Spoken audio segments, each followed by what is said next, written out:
오늘 이 시간에는 성탄을 맞이하여서 누가복음 1장 46절로 56절 말씀 중심으로 하여 성탄을 경배한 성도들이란 제의 말씀 상고하는 가운데 피차의 은혜 받기를 원합니다. 예수님의 생애를 다룬 기독교 영화 가운데 불후의 대저가 누가 뭐라고 해도 킹 오브 킹, 왕중의 왕을 꼽지 않을 수가 없습니다. 신앙심이 남다른 감독도 밀은 예수님을 십자가에 못 박는 장면을 촬영하기 위해 LA 지역에 살고 있는 가난하고도 피곤한 사람들을 엑스트라로 사용했습니다. 분노한 군종들의 얼굴을 찍어야 하기 때문이었습니다. 그러나 촬영 준비가 늦어져 골고다 장면 촬영을 성탄을 하루 앞둔 날 강행하게 되었더랍니다. 수백 명이 예수님의 당시의 군종의 옷차림을 하고 세 개의 십자가 앞에 늘어섰습니다. 더밀 감독은 십자가 앞으로 나가 군종들을 향해 소리쳤습니다. 예수님의 장면을 찍으라고 합니다. 2분간 잠시 묵상하고 시작하십시다. 그 말에 촬영장이 죽은 듯이 고요해졌습니다. 더밀 감독은 아차, 실수했구나 하는 생각이 번뜩 스쳐갔습니다. 왜냐하면 화가 나고 소리를 지르는 군상들을 찍어야 하는데 조용하게 만들었기 때문이었습니다. 그러나 때는 이미 늦었습니다. 그런데 이게 어찌된 일입니까? 어느 누구의 입에서부터인지 기쁘다 구주 오셨네, 이렇게 캐롤이 시작되었습니다. 그 찬송 소리에 불이 붙던 듯이 촬영장의 안에 수백 명이 합창에 참가했습니다. 그 다음에는 고요한 밤, 거룩한 밤, 이 찬송을 찬송송 합창하여 그 다음에는 참 반가운 성도여, 이렇게 찬송이 이어져갔습니다.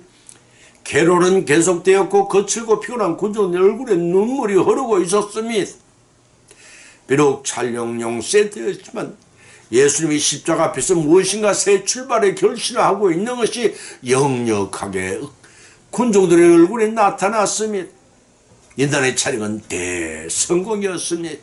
신이 난 군종들이 배우 못지않게 연기를 너무나도 실감나게 잘했던 것입니다. 더밀 감독은 그날 내 생애 최고의 순간이었다. 예수께리 성탄은 피곤하고 지친 자에게 기쁨이 되고 용기가 되기에 충분했던 것입니다. 성탄절은 더 이상 설명할 것도 없이 구주 예수님의 탄생을 축복하는 기쁜 날입니다. 성탄을 영어로 크리스마스라고 하는데 이 말은 그리스도께 드리는 미사라는 단어의 준말입니다. 이 말의 의미는 우리의 구세주로 성육신하셔서 세상에 오신 아기 예수님의 탄생을 축하하는 예배의식을 드리는 날이라는 뜻입니다. 또 성탄절을 엑스마스라고 표현하는 엑스는 히라보어로 그리스도를 뜻하는 크리스토스의 첫 글자입니다. 전 세계가 함께 즐거워하는 축제를 보내는 날도 아마 지구상에는 크리스마스밖에 없을 것입니다. 오늘은 요셉의 현몽과 마리아의 찬양과 동방박사들의 경배를 본문으로 삼고 상고하는 가운데 피차에 풍성한 은혜 받고 축복받는 귀한 시간이 되시기를 예수님의 이름으로 간절히 축을 드립니다. 첫 번째는 요셉의 현몽에 대해서 살펴봅니다.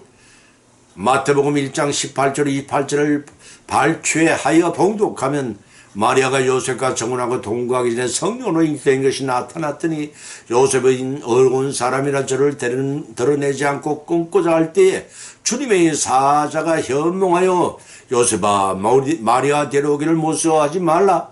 잉태된 자는 성령으로 잉태되었고 아들을 낳으니 예수님이라 하라. 자기 백성을 죄에서 구원할 자이심이라. 보라, 처녀가 잉태하여 아들을 낳을 것이고 이를 임마누엘이라 하라. 이를 번역한 자 하나님이 우리와 함께 계시다 함이라. 요셉이 깨어나 주님의 사자의 부모들을 향하여 그 날을 데려와서는 아들을 낳기까지 동침하지 아니하더니 남의 이름을 예수라 하니라고 하였습니다.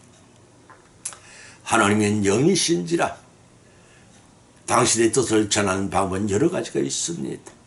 환상을 보이거나 계시를 내리거나 현몽을 통해 역사하십니다.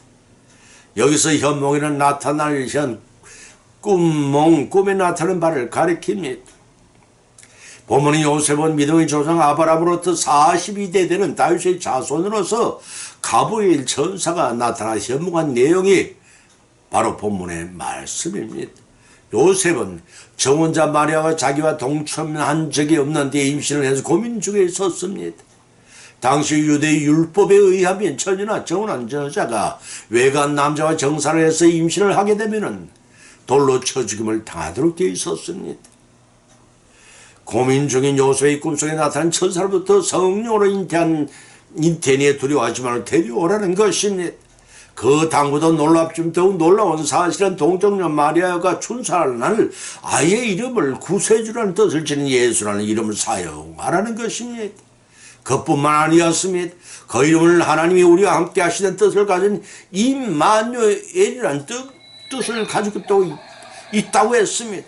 요셉은 경건한 사람인지라 임신한 마리아를 데려와 자신의 아기를 위장하여 율법의 체형을 당하지 않도록 했습니다. 동정녀인 마리아가 다른 남자와 동침해서 임신한 것이 아니었음을 확신하기 때문이기도 했습니다. 당시에 정혼을 했다는 것은 법적인 부부를 선포한 상태입니다. 우리나라에서도 유교를 전후하여 남녀간에 결혼을 하게 되면 얼마 기간 동안은 부도를 쌓으라고 처갓집에 아내를 1년 동안 맡겨두었다가 데려오는 풍습이 있었습니다.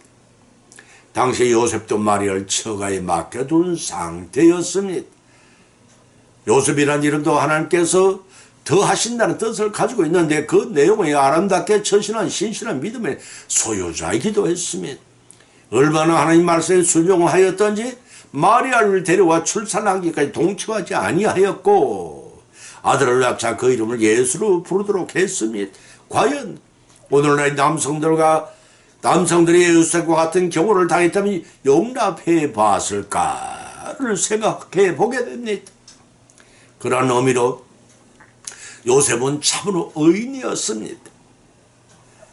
그럼 그만한 믿음과 경외심을 가졌기에 요셉의 정원의 몸을 빌려 예수님을 탄생케 하는 역사가 일어날 수 있었던 것입니다. 그분은 신인 양선을 지니신 구세주이십니다. 가브리엘 천사가 일러준 대로 나시기 전에 이름은 예수면 인류의 죄를 대속하시는 사역을 감당하시고자 대속제물로 오신 분이셨습니다. 그 사람의 몸을 입고 오신 독생 성자 하나님이셨습니다. 사람 편에서는 대속의 구주로 오셨기 때문에 기쁨의 성탄이지만 하나님 편에서 볼 때는 독생자를 희생시켜 하는 아픔을 감수해야 했던 것입니다. 그만큼 큰 놀라운 사랑, 예수님의 지극하신 은혜와 하나님의 마음까지 사랑에 감사와 참회를 아끼지 않는 성탄절이 되시기를 주님의 이름으로 축원드립니다. 두 번째는 엘리사벳과 마리아의 찬가를 봅니다. 본문의 말씀 누가복음 1장 41절 50절을 찾아봉독하면 엘리사벳이 마리아의 문안음을 들으며 아이가 복중에 들어오는지라 엘리사벳이 성령의 충만함을 입어 큰 소리를 불러 가로되 여자 중에 네가 복이 있으면 네 태중의 아이도 복이 있도다. 내 주의 모친이 내게 나오니 어찌된 일인고 보라. 내 문하는 소리가 내 귀에 들릴 때 아이가 내 복중에서 기쁨으로 뛰놀아도다. 믿음은 여자에게 복이 있다다. 주께서 하신 말씀이 다 이루리라. 마리아가 가로되 내 영혼이 주를 찬양하며 내 마음이 내 구주를 기뻐하였으면 그 계집종의 빛이 나면 돌아보셨습니다. 보라 이제 후로는 만세 나를 복이 있다 일컬으리로다 라고 하였습니다. 본문의 말씀 세례 요한의 어머니 엘리사벳이 이미 아들을 임신한 지 6개월 될 때에 성령으로 잉태된 마리아가 엘리사벳의 집을 방문했을 때의 광경입니다. 방문의 동기는 마리아가 엄청난 성령 잉태 소식을 가브리엘 천사를 통해 통보를 받고 놀란 가슴 안고 친척인 이사벨을 찾아간 것입니다. 그 동기는 본문 26절 37일 사유가 있었기 때문입니다. 가브리엘 천사가 찾아와 네가 하나님의 은혜를 입었다는 것입니다. 보라 네가 수태의 아들을 낳으니 그 이름을 예수라 하라고 예수님께 통보한 내용과 똑같은 내용이 마리아에게 수태 고지를 한 것입니다. 마리아는 기가 막혔습니다. 사내를 알지 못한 내게 당치 않다고 말을 하자 천사가 성령이 임태하시고 지극히 높으신 이의 능력이 너를 덮어 나실 거룩한 자의 자는 하나님의 아들이라는 것입니다. 내 친척 엘리사벳도 늙어서 아들을 배웠는데 본래 수태하지 못할 늙은 몸이지만 이미 6달이 되었고 하나님 모든 말씀 넘지 못함이 없다는 것입니다. 마리아는 마침내 주의 계집 종년이 말씀대로 이루어지기를 바란다고 순종하자 천사가 떠나갔습니다. 의술이 뛰어날 뿐만 아니라 매우 신실한 믿음을 가진 어떤 의사가 있었습니다. 그는 자신의 의술을 사용하여 많은 병자들을 고칠 뿐만 아니라 복음도 전파했습니다. 그러던 어느 날 진료차 온 불신 환자에게 의사가 동정녀 탄생에 관해 나신 예수님을 증거하였더니 그가 냉소적으로 반문을 해왔습니다. 아, 선생님은 어떤 여인이 와서 자신이 성령을 임신했다고 하면 믿으시겠습니까? 이 물음에 의사는 조용히 대답해 주었습니다. 아무도 믿지 않을 것입니다. 어떤 평범한 여인이 그런 말을 하면 믿을 수 없겠지요. 그렇게 대답하여 불신 환자는 그거 보라한테 의기양양해져서 말을 이었습니다. 아, 내 말의 의미를 알아듣신 것 같군요. 그런데 어떻게 선생님 말도 되지 않는 성령 잉태 소리와 그 예수를 믿으라 하는 것이오? 라고 항의를 했습니다. 끝까지 잠자코 듣고 있는 의사가 대답해 주었습니다. 분명 나는 평범한 여인이 성령으로 잉태되었다고 한다면 믿지 못할 것입니다. 그러나 만일 아이가 자라서 물을 포도주로 바꾸고 죽은 자를 살리시고 바다 위를 걸으시며 또 죽은 지 사흘 되어 썩어 냄새가 나는 자를 3일 만에 다시 살아나게 하신 그런 사람이 된다면 나는 그녀의 주장을 재평가하게 될 것입니다. 그리고 그녀가 아주 신비하게 그 아이를 임신했다고 결론을 내릴 것입니다. 라고 하였습니다. 사랑하는 성도 여러분, 우리가 어떤 환경과 여건 속에 있을지라도 마리아처럼 죽으면 죽으려 일사하고 순종으로 하나님께 자신의 몸을 빌려 쓰는 힘을 받는 것을 영광으로 생각하고 기법으로 하나님께 칭찬과 상급을 받으시는 그런 순종의 성도들이 되어야 하지 않겠습니까? 세 번째는 동방박사들의 경배입니다. 본문의 말씀 마태복음 2장 1절 11절에 요약하여 봉독하면 헤롯 왕 때의 별을 따라 찾아온 동방박사 세 사람이 예루살렘에 나타나 유대인을 왕으로 낳으시니가 어디 계시뇨? 별을 따라 경배하러 왔노라. 예루살렘 듣고 소도한지라. 헤롯 왕이 대제사장과 서기관을 불러 하문을 하자 선지자의 말을 인용하여 유대 땅 베들레헴아 너는 고을 중에 적지 아니하나도다. 네게서 한 다스린 자가 나와서 내 백성 이스라엘 목자가 되리라. 동방의 박사들이 왕의 말을 듣고 길을 나서자 자신들을 인도하던 별들이 떠올랐고 그 별을 따라가다가 아기가 있는 곳에 머물러서는지라. 집에 들어가 아기와 그 모친와 마리아와 함께 있는 것을 보고 엎드려 아기께 경배하고 법궤함을 열어 황금과 유향과 몰약을 예물로 드리니라 고 기록하고 있습니다. 여기서 짚고 넘어가야 할 사실은 분명히 동방박사들이 아기 예수님을 경배한 날이 예수님의 탄생일이 아니라는 것입니다. 마구간도 아니라는 것입니다. 태어난 지 8일 만에 예루살렘 성인의 할례의식을 해야 했기 때문에 며칠이 지난 뒤임을 알 수가 있습니다. 이들 동방박사들은 엎드려 아기 예수님께 경배를 드렸습니다. 당시에 높은 분이나 왕을 아련하고자 할 때 예물을 가져가는 것이 상례였습니다. 그런데 동방박사들은 왕으로 경배를 드린 것입니다. 예물을 드렸는데 영원한 왕권을 상징하는 황금과 오직 여호와께만 사용하는 유향과 마취제로 사용하였구나 시체를 장사할 때의 방부제로 사용하는 이 몰약을 드렸습니다. 사랑하는 성도 여러분, 여러분은 성탄절에 오시는 예수님께 무엇을 예물로 드리시고 계십니까? 사랑하는 성도 여러분, 여러분은 어떤 예물을 드리셨습니까? 동방의 박사들은 유대인 왕으로 나신 예수님께 경배를 드리고자 산을 넘고 물을 건너 인도하는 별을 따라왔습니다. 우리 성도들도 그러한 정성을 다해 아기 예수님을 영접하고 계십니까? 어느 바닷가에 여러 개의 덩대를 매일 켰다 껐다 하는 나이 많은 덩대지기 한 분이 계셨습니다. 덩대지기는 몸이 아프거나 추우거나 더우나 항상 덩불을 밝히는 일에 최선의 정성을 다했습니다. 그 정성이 너무 애처로 같이 근무하던 젊은 신출내기 한 직원이 이렇게 말했습니다. 할아버지, 덩대의 덩이 너무 많아서 매일 껐다 켰다 하기가 힘드시죠? 아무런 힘이 들지. 몇 개는 아주 꺼버리시죠? 그러면 모든 것이 전략되고 좋을 텐데요. 이 말을 들은 덩대지기는 벌쩍 뛰면서 단호하게 거절했으면 안 됩니다. 안 되고 말고요. 수많은 배들이 이 덩대를 방향을 가늠하고 위험 속에서 안전하게 항해를 하는데 만약 한 개라도 꺼진다면 불빛이 약해서 바다에서 많은 사고가 날 것입니다. 그렇습니다. 동방의 박사들도 별의 인도를 받아서 베들레헴까지 무사히 아기 예수를 찾아뵐 수가 있었던 것입니다. 인도한 별이 없었다면 아무것도 발견하지도 못했을 것입니다. 오늘날 사랑하는 성도들의 말 불신자들이 방하고 듣고 악한 세상을 밝히는 덩대와 같은 존재가 되어야 합니다. 만일 성도들이 작은 빛의 역할을 못다 한다면 항로를 잃은 배처럼 참빛 대신 예수님 발견하지 못하므로 어둠 속에 죽어가는 많은 영혼들이 생기고 말 것입니다. 동방 박사들을 인도한 별처럼 우리들도 작은 빛이 되어 주님 앞으로 인도하여 주께 경배 드리도록 해야 합니다. 그것이 우리 성도들의 사명입니다.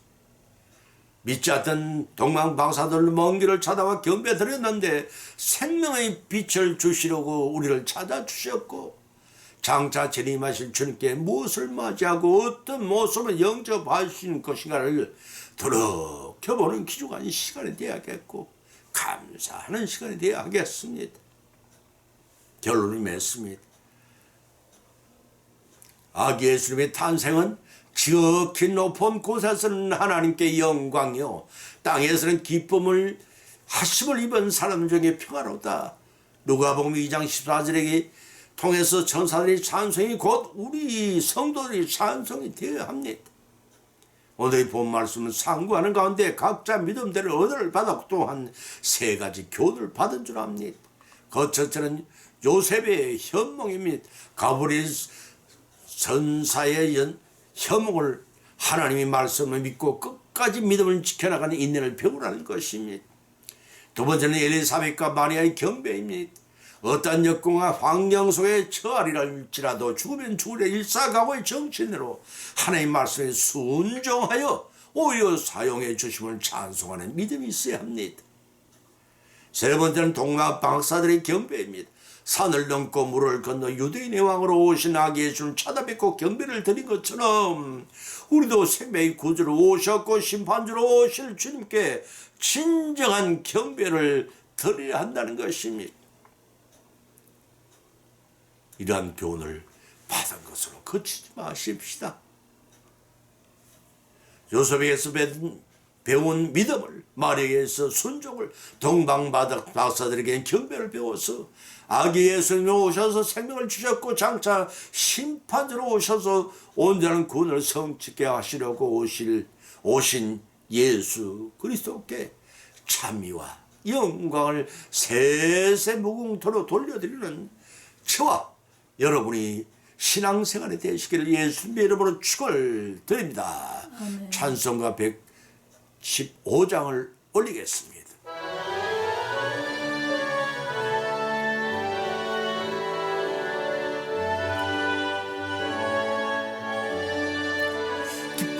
기쁘다 구주 오셨네 만백성 맞으라 온 교회여 다 일어나 다 찬양하여라 다 찬양하여라 다 찬양하여라 구세주의 구세주 탄생했으니 다 찬양하여라. 이 세상에 만물들아 다 화답하여라. 다 화답하여라. 다 화답하여라. 온 세상 죄를 사하려 주 예수님 오셨네. 죄와 슬픔 몰아내고 다 구원하시네. 다 구원하시네. 다 구원하시네. 은혜와 진리 되신 주 다 주관하시니 만국 백성 구주 앞에 다 경배하여라. 다 경배하여라. 다 경배하여라.